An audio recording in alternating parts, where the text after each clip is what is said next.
World War I has always been Lufta e parë botërore është konsideruar gjithmonë si një luftë të bardhë e zi. Fotot dhe skenat e përdorura për të rikrijuar ngjarjet e ndodhura ishin të tilla, but it was por not. realiteti ishte krejt ndryshe. The reality Lufta e vërtetë ndodhi me ngjyra.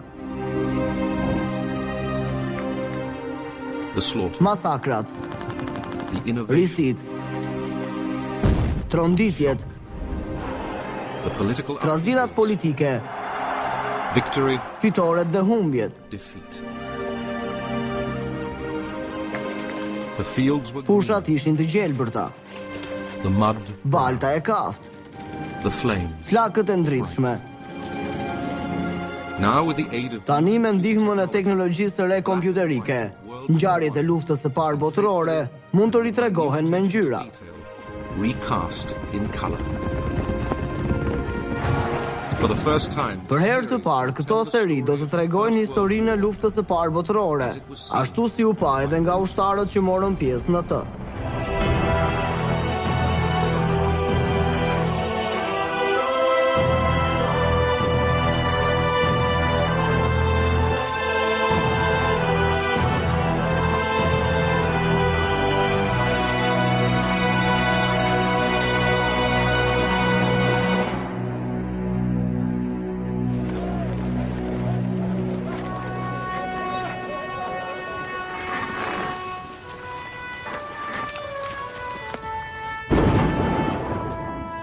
World War I Lufta e parë botërore ishte një luftë e pa imagjinuar kurrë më parë. before. Between 19 Në vitet 1914-1918, rreth 65 milion ushtar morën armët. 10 milion njerëz humbën jetën në betejë, ndërsa 20 milion u plagosën në rënd fizikisht dhe mendërisht. or their bodies.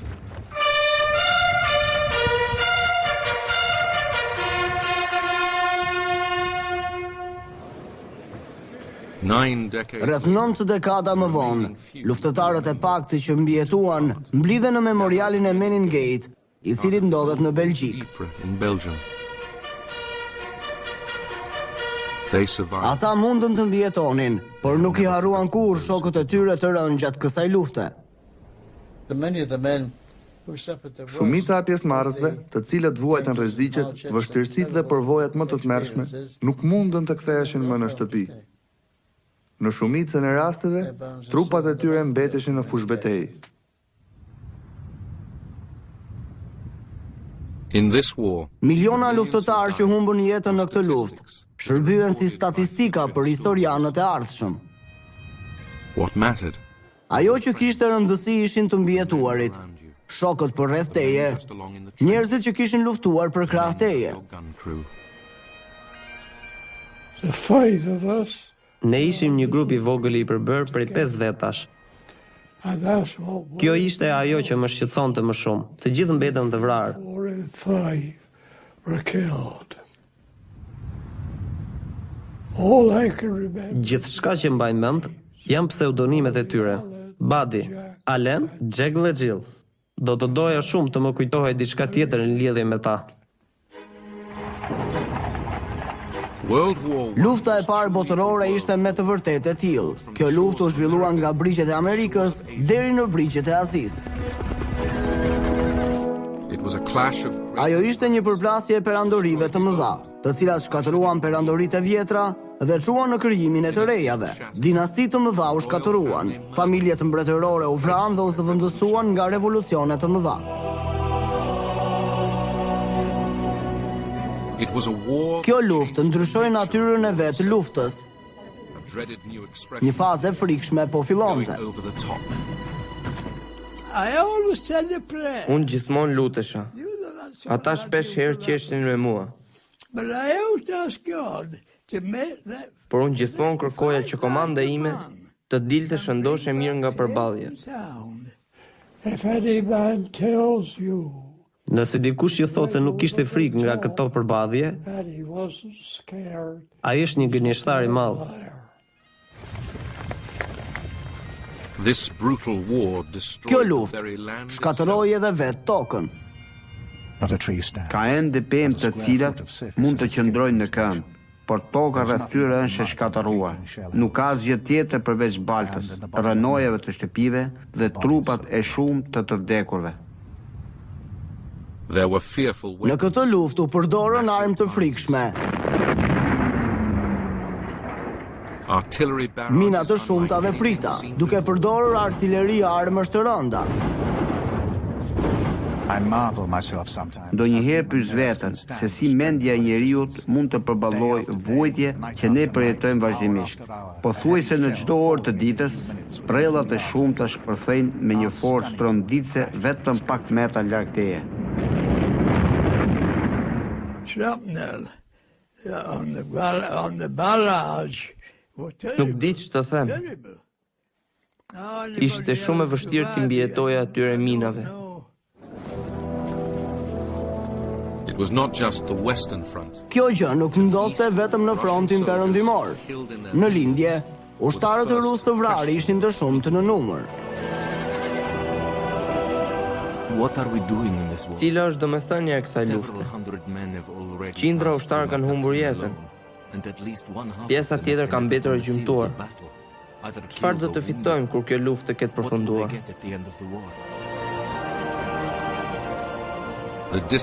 Pakënaqësia do të ishte shkëndia e një revolucioni që do të trondiste botën. Ky nuk është më një kryeqytet. Asnjëri nuk punon. Rrugët janë të ndotura, të mbushura me mbeturina. Më vjen keq ta pranoj se sa keq kanë shkuar gjëra. Përballjet u zhvendosën në një tjetër skenë ajri. Kjo ishte po aq vrastare sa përballjet e mëparshme. Njerëzit vriteshin çdo ditë. Kishte raste kur një shoku im ishte prezent në darkë, por të nesërmen nuk e shikoje më. Ti ishe vetëm, luftoje dhe vdisje vetëm. U përshëndeta me nënën. I thash, miru pafshim nën, nuk besoj se do të shihemi më kurrë bashkë. Kishte një përdorim të madh të teknologjisë, aeroplan të cilët ngriheshin nga platformat e anijeve. Përdorimi i aeroplan mbajtëseve filloi. Gjëja kryesore që duhet të bënim ishte të mësonim se si drejtori kjo shpikje e re. Kapiteni shpeshherë na drejtoi duke na thënë, duhet patjetër të mësoni si drejtohet. Përndryshe mund të merrni një revolver me vete dhe të hillni turët tuaja në erë.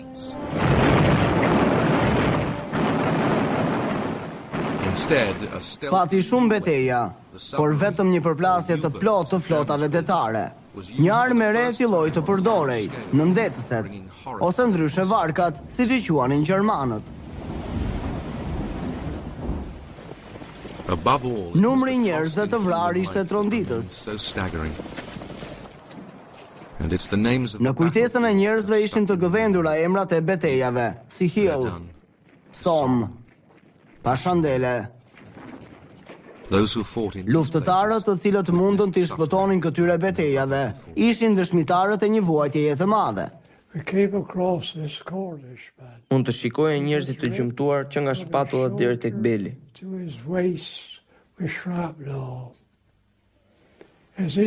Trupi i tyre duke si një pellg gjaku.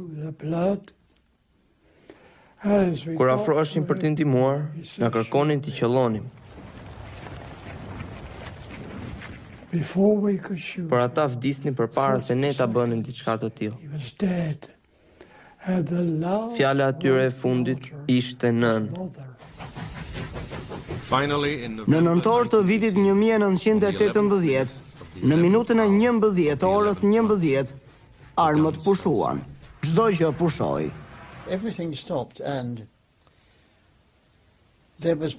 Ishte një heshtje vdekjeje. Ne ndaluam të gjithë dhe filluam të shikonim njëri tjetrin.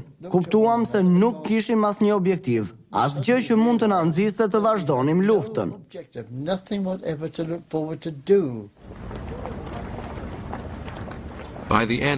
Në përfundim të saj, njerëzimi ishte dëshmitar i një ndër eksperiencave më shkatëruese të historisë, e bashkë me të, kuptuan se një vendim individual mund të shpëtojë jetë. Ai gjerman po afrohej drejt meje, por nuk munda t'i qelloj. I mustn't kill him. I can remember when I joined the army. Më kujtohet se kur ju bashkova ushtrisë, u betova se do t'i shërbeja vendit dhe mbretit tim. Kur ai po afrohej, kisha vetëm 5 sekonda kohë për të vendosur se çfarë do të bëja. E qellova në pjesën sipër kyçit, por nuk e vrava. Thou shalt not kill, and I can't kill him. They shall grow not old as we that are left grow old. Të rënët nuk do të vjetërohen si ne të mbietuarit që po zvarritemi. Mosha nuk do t'i lodh, e as të dënohen nga vitet. Ata ikin me perëndimin e diellit dhe në mëngjes do të kujtohen nga ne. Shpeshherë pyes veten nëse sakrificat tona ja vletën për diçka. Mos ndoshta koha na dënoi? Well, that is, had the years condemned us? How did it ever come to this? Si erdhëm deri në këtë pikë, nga një luftë globale e miliona njerëzve, që tashmë dukej si një shpim i thjesht me gjilpër. Plumbi që u qellua nga një vend i largët, do të ndryshonte fatin e të gjithë botës.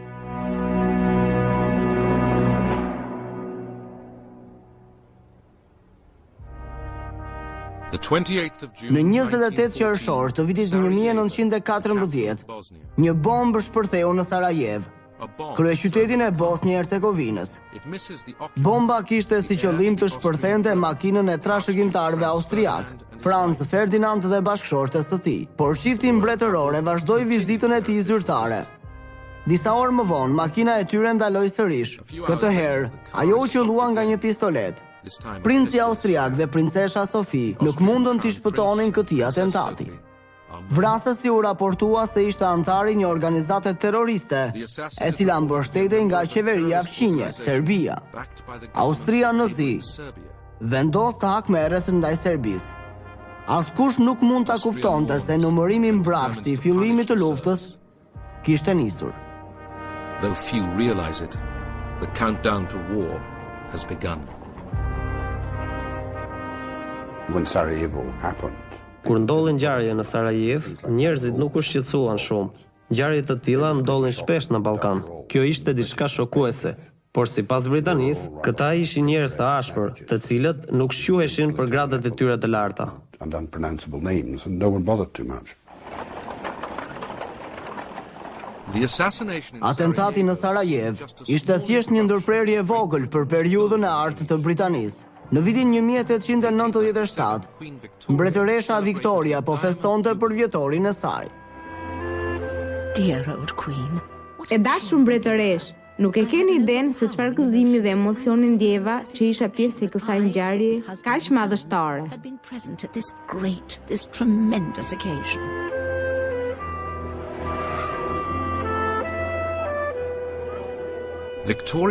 Mbretëria e Victorias mbulonte 1/6 e vendeve të botës.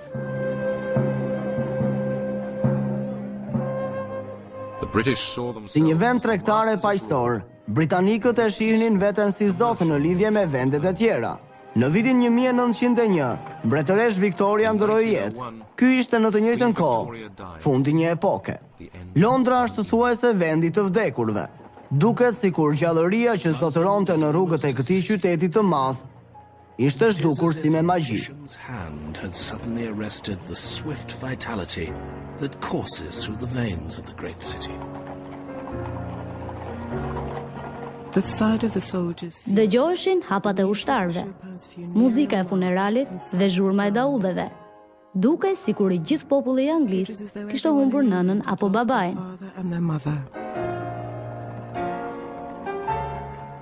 Pavarësisht kësaj humbje, pozitat e Britanisë nuk kishin ndryshuar. I vetmi rrezik që mund t'i kanosej ishte kundërshtari i saj, Gjermania. Në vitin 1871, shënoi rritjen e fuqisë së Gjermanisë në Europë, e cila udhëhiqej nga ambiciozi Kaiser Wilhelm II, që prej marrjes së pushtetit në vitin 1888, Kaiseri ishte i vendosur të përdorte fuqinë e re industriale të Gjermanisë për të krijuar një perandori të fuqishme. Për ta realizuar diçka të tillë, atij i duhej më parë të ndërtonte një flotë që do ta ndihmonte për të mbrojtur mbretërinë e tij. Kjo ambicie e Kaiserit filloi ta shqetësonte Britaninë, dhe nga ai moment, të dyja vendet u futën në një garë të prodhimit të armëve detare me njëra tjetrën. The Kaiser claimed he was simply imitating the other imperial powers. Gjermania është një perandori e re dhe në rritje. Ajo ka një tregti të shtrirë në mbar botën, gjë që ndihmon në zgjerimin e saj të shpejtë. Kjo gjë i justifikon kërkesat e patriotëve gjerman për të mos lejuar askënd të na fyej. Gjermania duhet të ketë flotën e saj për të mbrojtur tregtinë. Ky fuqizim i Gjermanisë solli ndryshime edhe në hartën europiane. Ajo lidhi një aleancë me një mbretëri më të vjetër, atë austro-hungareze. Këto fuqi qendrore dominuan zemrën e Europës, por dinastia austriake ishte kalbur nga brenda. Këtë gjë e dinin edhe pjesëtarët e familjes së saj mbretërore. Mbi vlerësimi që ka karakterizuar gjithmonë Habsburgun, peshonte mbi Austrinë dhe mendoi se ky ishte shkaku i shkatrimit të saj. Si kundër përgjigje aleancës së Gjermanisë, Britania formoi atë që u quajt Triple Entente, një marrëveshje midis saj, Francës dhe Rusisë. Franca ishte shkatëruar nga revolucionet e shumta, si dhe ishte mundur nga Prusia në luftën e vitit 1870. Por pavarësisht kësaj, Parisi ishte ende qyteti më magjepsës në botë. Parisi është një vend i mrekullueshëm për të jetuar. Ti mund të jetosh në atë vend për 4 apo 5 muaj çdo vit, vetëm për të pasuruar intelektin tënd apo shpirtin artistik. Rusia udhëhiqej nga një perandor autokratik, Cari Nikolasi II. Ajo ishte mundur nga Japonia në luftën e vitit 1904-1905. Kjo gjë shkatëroi edhe përpjekjen e dështuar për revolucion nga populli rus. Zemërimi i tyre u duk qartë në përpilimin e peticionit drejtuar carit të tyre.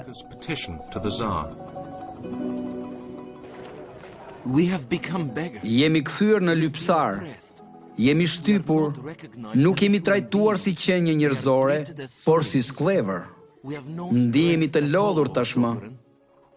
Mendoj se kemi arritur në atë pikë sa të mendojmë se vdekja do të ishte më mirë se kjo vuajtje vazhdueshme. Pas 6 vitesh, cari dhe mbështetësit e tij menduan se vendi ishte kthyer në rrugën e duhur.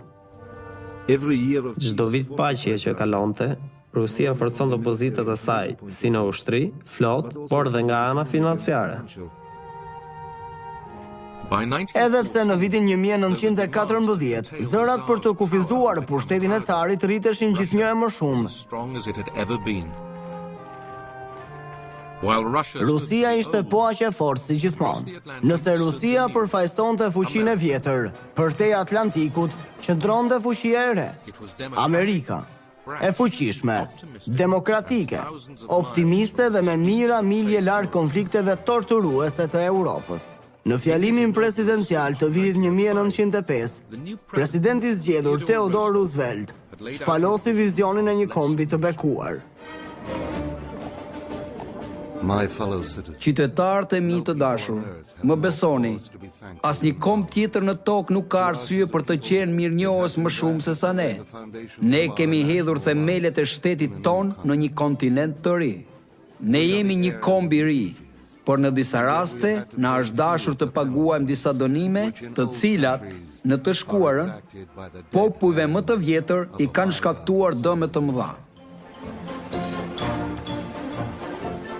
Në 1914, Amerika ishte një botë më vete, e distancuar nga konflikti, i cili ishte gati të glabëronte Europën. Në 28 korrik, më saktë një muaj pas vrasjes së princit Ferdinand, i cili sipas Austrisë u qellua nga nacionalistët serb. Austria i shpalli luftë Serbisë. Austriakët ishin të sigurt për fitoren e tyre, por krijimi një aleance në Europë do të shkaktonte një katastrofë të paimagjinueshme.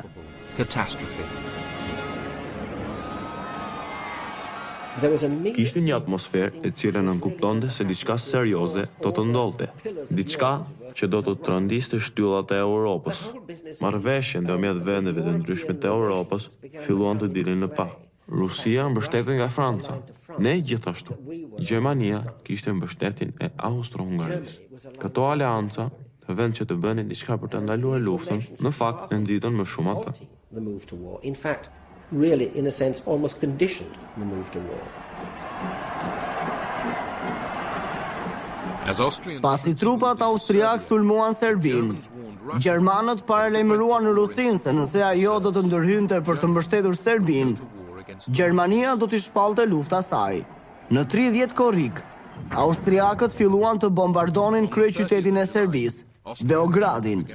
Kur kjo gjë ndodhi, serbët ju drejtuan në Rusisë për ndihmë. The Serbs turned to Russia for help. Rusia ishte mbështetësja e Serbisë dhe vendeve slave të Ballkanit. Ajo nuk mund të qëndronte e menjanuar nga konflikti i krijuar midis Serbisë dhe Austrisë. Kështu që edhe Rusia u përfshi në këtë konflikt ndërkombëtar. Ushtarët rus po e prisnin me padurim pjesëmarrjen e tyre në luftë. Guximi ushtarëve është për të përgëzuar. Ata drejtohen nga dëshirat e tyre për drejtësi dhe nder. Kjo kauzë nuk linte vend për nervozizëm apo dyshim. Gjermania i shpalli luftë Rusisë, por për motive të tjera. Ajo ndihej e nënvlerësuar nga aleanca e krijuar ndërmjet Francës, Rusisë dhe Britanisë. Lufta kishte ardhur në momentin e duhur. Njerëzit dukeshin sikur ishin të përgatitur për luftë. Militantët ishin nga ato ku t'i hidhje syt. Doja të dija nëse ky shpirt luftarak në duke ishte me të vërtetë i tillë. Askush nuk mund t'i imagjinonte pasojat që lufta do të sillte me vete.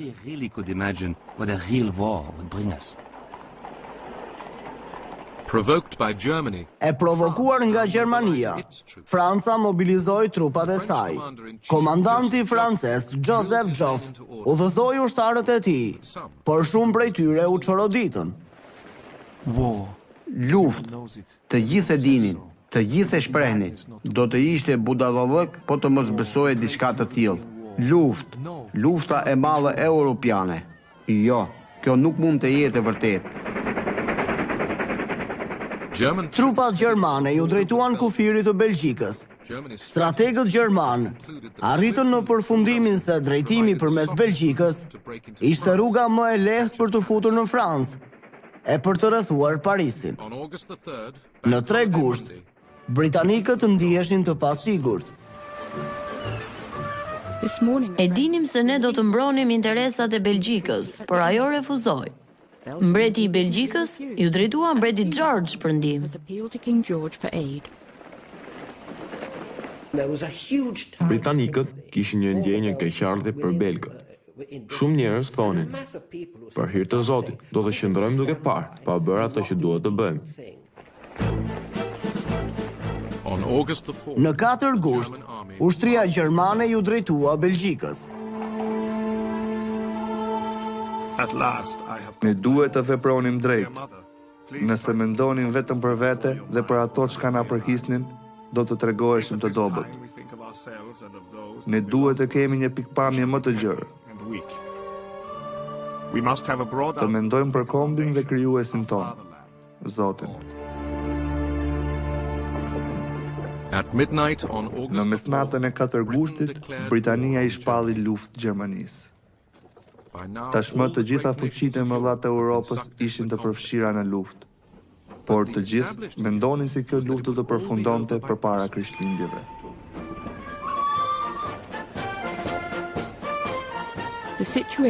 Kjo është një ndër situatat më kontroversale të historisë. U llogarit se rreth 14 milion ushtar do të përfshiheshin në luftë.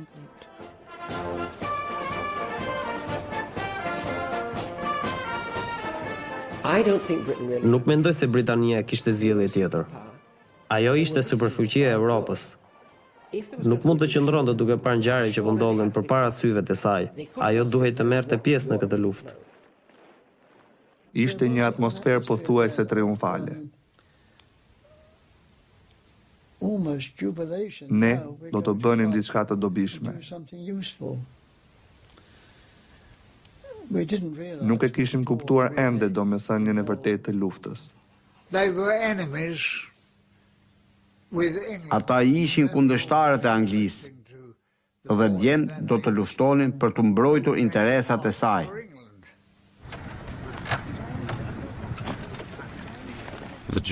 Gjermania përdori rrugën e shkurtër përmes Belgjikës. Dhe në 14 gusht u fut në kryeqytet, Bruksel. Ndërkohë që civilët bënin rezistencë, Gjermania u hakmor duke ekzekutuar 600 civil të pafajshëm. Disa ushtar gjerman u friksuan nga veprimi i tyre. Ekzekutimi i të pafajshmëve ishte një pamje tmerruese, që nga ai moment edhe ushtarët gjerman filluan të friksoheshin. Ata prisnin të qelloheshin në çdo moment. Belgët filluan të largoheshin nga vendi. Fëmijë e të rritur ecin nëpër rrugë. Rruga hekurrullore ishte shpresa tyre vetme. Fëmijët nuk e kuptonin se ç'po ndodhte, ndërsa të tjerët pyesnin se ku do të shkonin. Ishte një rrëmuj e papërshkrueshme. E ndërkohë që gjermanët përparonin, Britania po përgatitej të merrte pjesë në luftën më të madhe europiane, që kishte ndodhur në 99 vite. Për më shumë se 100 vite, që prej betejës së Trafalgarit, flota britanike kishte nën kontroll detin. Në korrik të vitit 1914, anijet e flotës britanike u rreshtuan në portin e Spitheadit për të ushqyrtuar nga mbreti George III. Ishte një pamje spektakolare, por nëse bëhej fjalë për ushtrin, atëherë ishte e kundërta. Ajo nënvlerësohej shumë dhe ishte shumë më e vogël se ushtrit rivale të saj kontinental. Në vjeshtën e vitit 1914, kryeministri Herbert Asquith i bëri me dije popullit britanik dhe mbretërisë së saj se do të përballeshin me një ndër emergjencat më të mëdha të historisë së tyre. Më kujtohet veçanërisht se si një ndër dy skocez qëllonte. Ishte drithërues momenti kur shikoje skocezët në marshim. Kishte diçka në mënyrën se si ata qëllonin ndërkohë që ishin të gjithë në lëvizje. Kjo gjë na habiste të gjithëve. Lordi Kitchener kishte për detyrë të krijonte një ushtri me pjesëtar vullnetar. Kjo ushtri fillimisht ishte e vogël në numër, por më pas ju bashkuan miliona burra.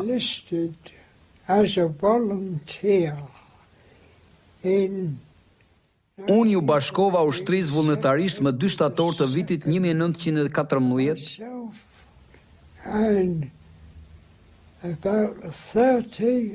Ndërsa 30 nga kolegët e mi ju bashkuan ushtrisë në mars.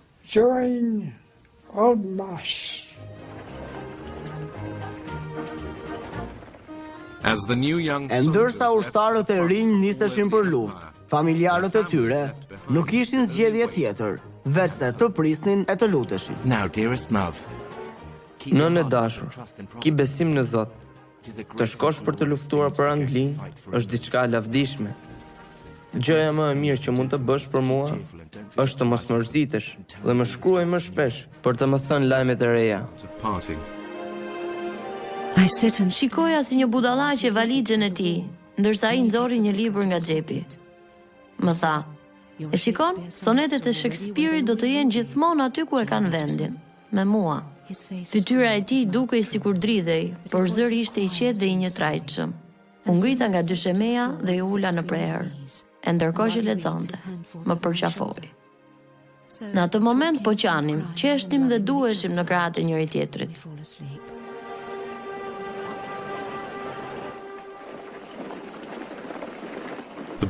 Forcat britanike u dërguan në Belgjik për të bllokuar avancimin gjerman. Në 23 gusht, ata u përballën me gjermanët në qytetin e Monsit. Në ditën e parë të luftimit, ata u habitën. Ata zvarriteshin e lëviznin me shpejtësi, tregoheshin të guximshëm, ndërsa përparonin drejt kundërshtarit. To fall over as they reached the front line of slain and wounded. Manovrat tona të shpejta ishin surprizuese edhe për ne. Këto taktika na habitën. Pas shokut që pësuan fillimisht kur shikonim kundërshtarët tanë të plagosur të binin në tokë, fituan vetë besimin dhe një ndjenjë kënaqësie. It was all so easy. Edhe pse britanikët mbrojtën territorin e tyre dhe i shkatëruan gjermanisë dëme të shumta në Mons, trupat franceze u detyruan të tërhiqeshin, duke detyruar aleatët në një tërheqje të përgjithshme. Ushtria gjermane marshoi nga Belgjika në Francë. E në të njëjtën kohë, në juglindje të kufirit midis Gjermanisë dhe Francës, ushtria franceze ishte hedhur në sulm për të përparuar në territorin gjerman. Kjo përplasje u quajt Betejë e Kufirit. Janë ngula sytë vijes së lartë të kodrëve të cilët ndodheshin në lindje. Këto kodra qëndronin midis nesh dhe fati që na priste. Pyesja veten nëse kishte të tjerë si ne, njerëz të cilët do të na qellonin nëse nuk qellonin ne të parët. Ushtarët francezë marshuan pavarësisht të sulmeve gjermane. Ishin të rrethuar nga eksplozivët të kalibrit të lartë, prella që shpërthenin në çdo minutë e të bënin të ndërroje pozicion. Vdekja dukej e pashmangshme. E ndërkohë që ushtria franceze mbrapsej, Gjermania sulmonte. Betejë e Kufirit rezultoi të ishte një katastrofë vërtet për francezët. Vetëm në muajin e parë të luftës, ushtria franceze humbi rreth 200.000 ushtarë. Kjo është një nga pamjet e ushtrisë së vjetër franceze. Oficerët e lartë u masakruan kur u përballën me armatimet gjermane.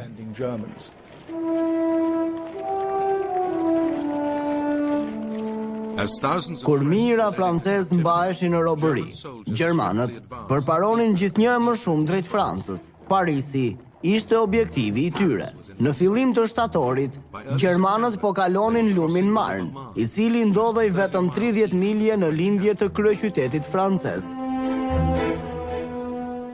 Komandanti francez, generali Joff, mori një thirrje të dëshpëruar nga guvernatori i ushtrisë së Parisit, general Gallieni. Artilleria jonë është e vjetër. Municionet mungojnë, trupat janë të pamjaftueshëm. Kapaciteti ynë për rezistencë është i vogël. Generali Joff bëri diçka të pabesueshme. Ai urdhëroi të gjitha taksit franceze të transportonin ushtarët e tij për t'u bashkuar trupave të Gallienit. Në këtë moment, Joffi u kundërpërgjigj gjermanëve, të cilët nuk e prisnin diçka të tillë. I kapëm gjermanët të papërgatitur. Tashmë e kishim ne kontrollin. Ne ishim ndryshe. Veteran mund të theme. Shumica prej nesh kishte marrë pjesë në 3 beteje në moshën 20 vjeçare. Beteja e Manit ishte pika e kthesës në vitin e parë të luftës. Gjermanët nuk po mund të avanconin më. Komandantët gjermanë dinin që kjo ishte një goditje e fortë për ta. Ofensiva gjermane në frontin perëndimor u mposhtë. Mrekullia e Mon shpëtoi Francën. U quajt mrekulli, sepse u maskuan dhe zbatuan planin në një mënyrë aq të përpikë, saqë gjermanët u zunë në befasi. Planet e tyre, ambicia e tyre u shkatërrua dhe pikërisht në atë moment, lufta u shndërrua në një luftë, e cila do të zgjaste për një kohë shumë të gjatë.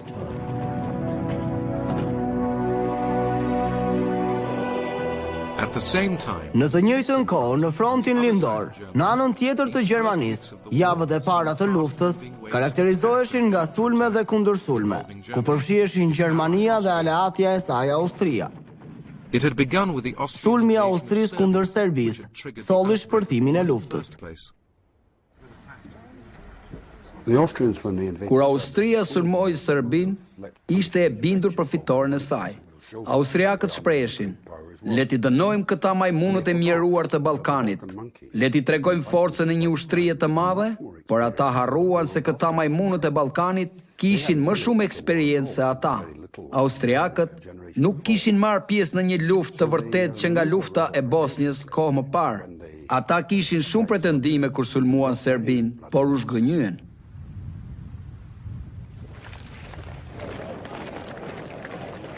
Brenda 6 javëve, serbët mundën të largojnë austriakët nga vendi i tyre. Në këtë kohë, pjesa tjetër e ushtrisë austriake ishte bashkuar Gjermanisë, të angazhuar në një tjetër përballje të egër, kundër një armiku edhe më të fortë, Rusisë.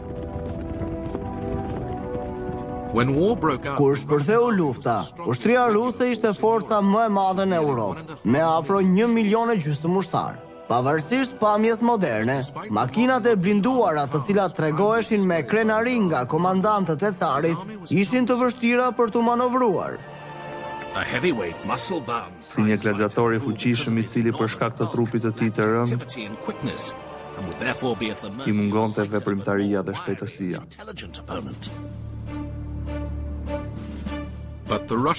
Por ushtria ruse i surprizoi të gjithë duke avancuar 150 milje në Austri. Ne u shastisëm kur kuptuam se Rusia kishte mundur të dëbërtonte aq thellë. Dëshpërimi që pasoi këtë zbulim befasues u zëvendësua shpejt nga emocionet që do të përballeshim me armikun. Më shpejt nga sa e kishte menduar. Fritz Chrysler e vuri re me njëherë aksionin. Një burr rreth 20 metra larg shokëve të mi mori një goditje vdekjeprurse.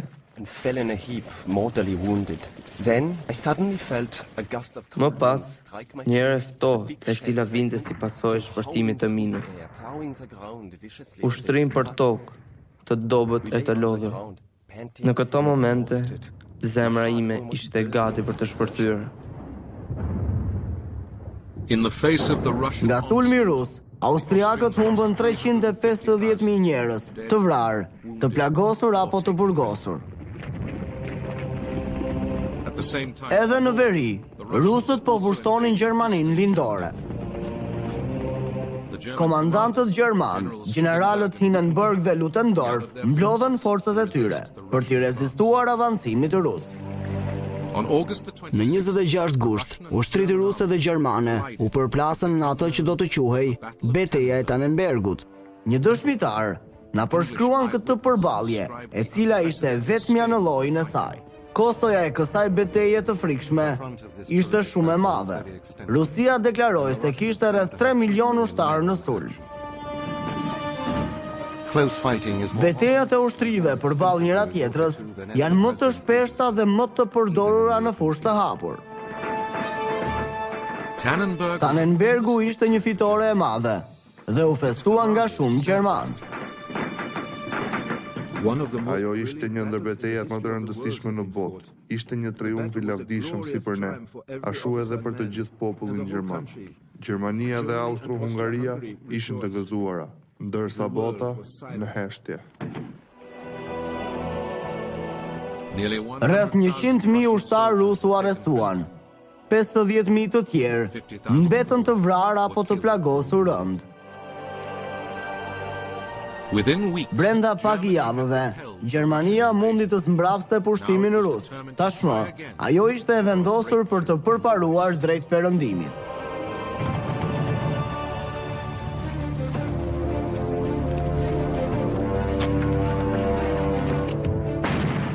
Në tetor të vitit 1914, gjermanët sulmuan forcat britanike dhe franceze që ndodheshin në qytetin i për të Belgjikës. Betejë e parë e Yprës ishte si të thuash një moment vendimtar I konfliktit të frontit perëndimor në vitin 1914. Kjo betejë ishte mundësia e fundit reale që gjermanët kishin për të përparuar. Një turme e madhe njerëzish vraponte pa një orientim të caktuar. Ishim vetëm 50 metra larg nesh. Njëri dalloi trupat gjermane.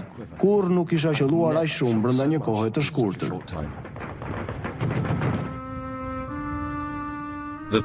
Tre javët e para të betejës së Yprës rezultuan të ishin një masakër e tmerrshme.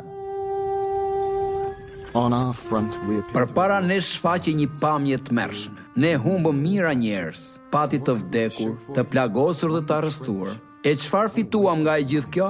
Asgjë. Një jetë e çuar dëm. Jo thjesht jetë, por jetë djemsh të rinj.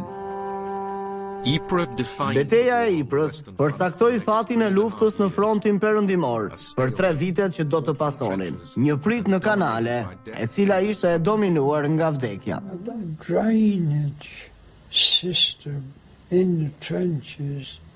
Në atë kohë nuk kishte një sistem kullimi në kanale. Kështu që në pjesën më të madhe të kohës, to vende ishin të mbushura me ujë e baltë që arrin deri në gjatësinë e ushtarëve.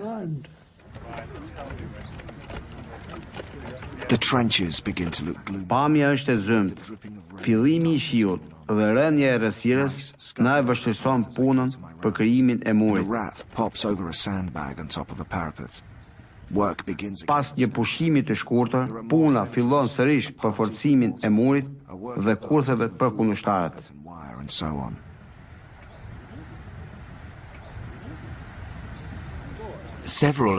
Disa nga njerëzit tanë u zgjuan me minë të strukur në batanijen e tyre.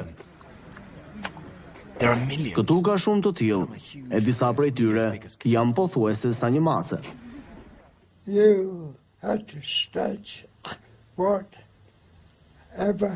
Ti duhet të bëje gjithçka që mundesh për t'i larguar.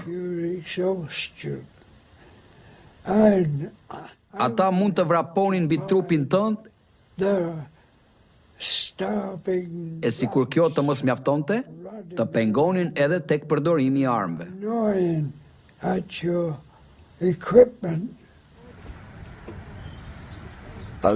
Kur ti ishi I ftohtë, akull nuk të afroheshin, por kur temperatura e trupit rritej, nuk mund t'i largoje dot. Miti I shikoje kudo nga I hidhje syt. Ata u shiheshin me gjakun dhe rrobat e tyre, e nuk mund të bëje asgjë për ta ndryshuar këtë gjë. Dikush tjetër I shikon gjërat nga një tjetër këndvështrim. Ky ishte thjesht një humbje kohe. Nuk po ndodhte asgjë e rëndësishme. Sigurisht që kishte ndonjë shpërthim her pas here. Është e çuditshme se çfarë mund të durojë njeriu. Oficerët pothuajse nuk flinin fare. Ato bënin vazhdimisht roje për ndonjë shenjë sulmi.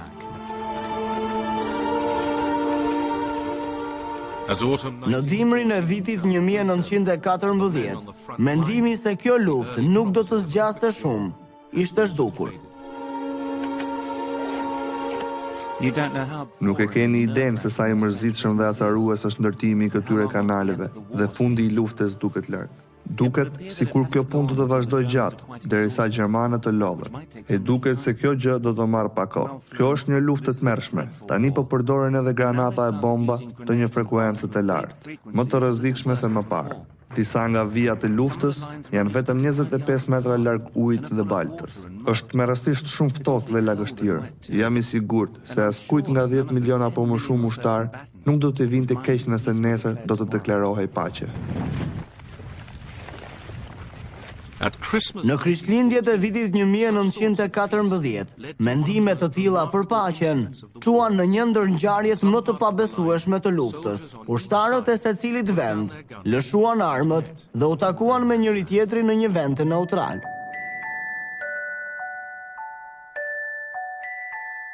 Në ato moment, gjermanët dhe britanikët po bisedonin me njëri tjetrin dhe tymosnin cigare në një vend midis frontit të luftës.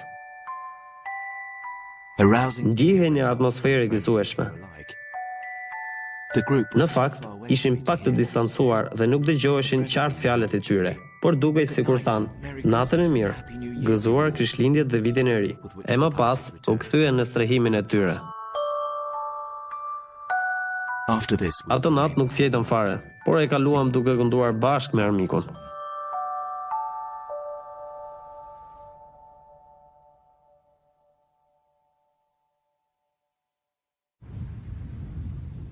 Komandantët e lartë të dyja vendeve do të siguroheshin që një miqësim i tillë të mos përsëritej më kurrë. Ushtarët do ta kuptonin shumë shpejt perceptimin e udhëheqësve të tyre në lidhje me përfundimin e luftës.